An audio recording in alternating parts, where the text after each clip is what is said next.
से आपके कागज गए ऑनलाइन सबमिशन जिसको हम बोलते हैं, वो चले गए ऑनलाइन आपके कागज पीडीएफ होके वकील के पास। अब वकील ने क्या किया, वही आपकी पीडीएफ फाइल उठाई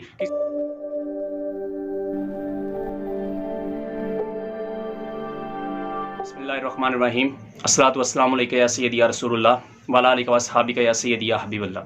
अस्सलाम वालेकुम गाइस, उम्मीद करता हूँ कि आप सब खैरियत से होंगे। मैं भी खैरियत से हूँ। आज का जो टॉपिक हमने डिस्कस करना है वो है कि रोमानिया की जो इमिग्रेशन है वो रोमानिया का वर्क परमिट जो है उसे रिजेक्ट कर रही है, क्यों कर रही है। तो वीडियो स्टार्ट करने से पहले आप सबसे गुजारिश है कि मेरे यूट्यूब चैनल को आप सब्सक्राइब कर दें, लाइक कर दें और बेल वाला आइकन को प्रेस कर दें ताकि आने वाली वीडियो को नोटिफिकेशन आप लोगों को मिलता रहे। सो गाइस, अपनी वीडियो की तरफ चलते हैं कि रोमानिया की जो इमिग्रेशन है उसने वर्क परमिट को रिजेक्ट करना क्यों शुरू कर दिया है, कि क्या वजह है कि अब वो रिजेक्ट कर रही है।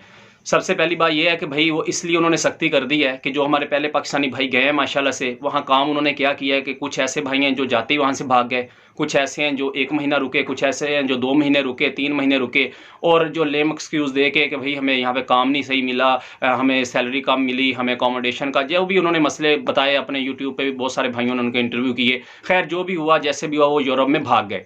तो अब उनकी जो गवर्नमेंट है जी, उन्होंने इसकी सख्ती कर दी है क्योंकि उन्होंने शेंजन में इंटर होना है, तो उन्होंने कर दी है सख्ती अच्छी खासी। अब उन्होंने अपनी इमिग्रेशन को बोला है कि सिर्फ उनके वर्क परमिट आप निकाल के दो जो वाकई ही टैक्स पेयर कंपनीज हैं और जिनमें पाकिस्तानी, इंडियन, नेपाली जो भी लोग आए थे वो रुक के काम भी कर रहे हैं। उसकी रीज़न क्या उनके सामने आई कि उन्होंने कहा कि भाई आप इतनी लेबर मंगवा रहे हो। सपोज़ मेरी एक कंपनी है, मैंने पाकिस्तान से 100 बंदा मंगवाया काम के लिए, सपोज़, ठीक है। तो जब मैंने यहाँ से 100 बंदा मंगवाया तो उनको गवर्नमेंट, आखिर पाकिस्तान की गवर्नमेंट की तरह तो नहीं है, तो ठीक है तूने पैसे दे दिए, मैंने पैसे दे दिए और काम हो गया। उन्होंने देखा कि भाई 100 बंदा रोमानिया में आया लेकिन हमें टैक्स नहीं मिला। जाहिर सी बात है, एक बंदा वहाँ काम करेगा, उसकी जो सैलरी होगी उसमें से टैक्स जाता है, ठीक है। तो जब उनको टैक्स नहीं मिले तो उन्होंने कहा भाई इतने बंदे आपकी कंपनी ने मंगवाए लेकिन हमें जो टैक्स है वो वसूल हुआ कोई 10 बंदों का या 15 बंदों का, ये वजह क्या बनी। तो उनको पता चला कि बंदे यहाँ से मूव कर गए हैं, बंदे यहाँ से निकल गए हैं। उन्होंने कहा यार ये सही ड्रामा इन्होंने बनाया है। तो उन्होंने अब अपनी इमिग्रेशन को बोला कि भाई ऐसी कंपनीज जिनमें बंदे रुके हैं जाके, जिनमें काम कर रहे हैं, जिनकी सैलरीज अच्छी लगती हैं, ये जितने भी उनके इश्यूज हैं जो उनको वो क्लियर कर रही है, सिर्फ उनको वर्क परमिट देना है। ऐसी कंपनीज जिन्होंने टैक्स नहीं पे किया, ऐसी कंपनीज जो वहाँ पे है ही नहीं, जो वर्क परमिट दे देती थी लेकिन बंदा वहाँ जाता था वो कंपनी होती नहीं थी, जो कंपनी है ही नहीं, जो ब्लैक लिस्टेड कंपनी है और जो छोटी मोटी ऐसे वीज़ा आपको वर्क परमिट निकाल के दे देती हैं और आप वहाँ जाते हो, या नहीं भी जाते, कई बार आपको लमका लेते हैं काम को, इधर इधर हो गया, ये हो गया, वो हो गया। तो उस वजह से भी उन्होंने सिंपली तौर पे रोक दिया है। तो इस वजह से जो उसकी इमिग्रेशन है रोमानिया की, उसने वर्क परमिट देती है, ये नहीं कि नहीं दे रही, उन्होंने काफ़ी हद तक जो है ना वो बंद कर दी हैं। अब वो किनको दे रही है, बस वो जो वैलिड कंपनीज वहाँ पे काम कर रही हैं, जो टैक्स पेयर हैं, जो उनको लगता है कि वाकई ही इनको लेबर की ज़रूरत है। और कुछ ऐसी कंपनी भी थी जो उनको बात सामने आई कि एक बंदा है, उसको कंपनी में 10 बंदे चाहिए, जो उसने वर्क परमिट निकाल के दिया वो उसने 200 बंदे का निकाल दिया। तो इस पे भी उनकी जो गवर्नमेंट ने कहा है भाई आप इसकी देख रेख करो कि ये कर क्या रहे हैं, जितने इनको बंदे रिक्वायर हैं पहले उसकी वेरिफिकेशन करो कि आया कि इस कंपनी में 100 बंदा इसने मांगा है, 100 बंदा रिक्वायर है, क्या ये इनको हैंडल कर सकता है, ठीक है। तो इस वजह से भी वर्क परमिट जो है वो डिले हो रहे हैं। ऐसा नहीं है कि बहुत सारे भाइयों के वर्क परमिट नहीं आएंगे, बिल्कुल आएंगे। नंबर 2, भाई बहुत सारे बोलते हैं कि प्रोसेस टाइम क्या होता है। भाई मैं आपको सिंपली जटाक की ज़ुबान में बता देता हूँ कि सबसे पहले जब आप अपने कागज़ देते हो ना, आपका यहाँ जो एजेंट है वो आपके कागज़ ऑनलाइन भेज देता है वहाँ पे उसने वकील रखा होता है या कोई बंदा रखा होता है, जैसे भी उनके ऊपर है सारी गेम, ठीक है। सपोज उसने वकील रखा हुआ है, यहाँ से आपके कागज़ गए ऑनलाइन सबमिशन जिसको हम बोलते हैं, वो चले गए ऑनलाइन आपके कागज़ पीडीएफ होके वकील के पास। अब वकील ने क्या किया, वही आपकी पीडीएफ फाइल उठाई किसी कंपनी जहाँ पे उसको लेबर का, उनको पता चला कि यहाँ पे लेबर की ज़रूरत है, वहाँ पे उसने वो सबमिट कर दी, ठीक है।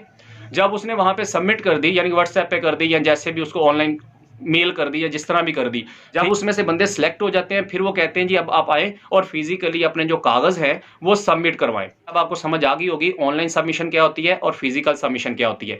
जो हमारे एजेंट हैं पहले हमें वो ऑनलाइन सबमिशन देते हैं, उसके बाद ही हमें फिजिकल सबमिशन स्लिप दी जाती है। तो जब हमें फिजिकल सबमिशन स्लिप मिल जाती है, लाइक वहाँ हमारा केस लग जाता है, उसके 30 दिन के अंदर अंदर हमें रिजल्ट मिल जाता है। ज़्यादा से ज़्यादा 45 दिन नहीं तो 30 दिन में हमें रिजल्ट मिल जाता है कि आया कि इस कंपनी ने आपका वर्क परमिट निकाल दिया है या उसने रिजेक्ट कर दिया है।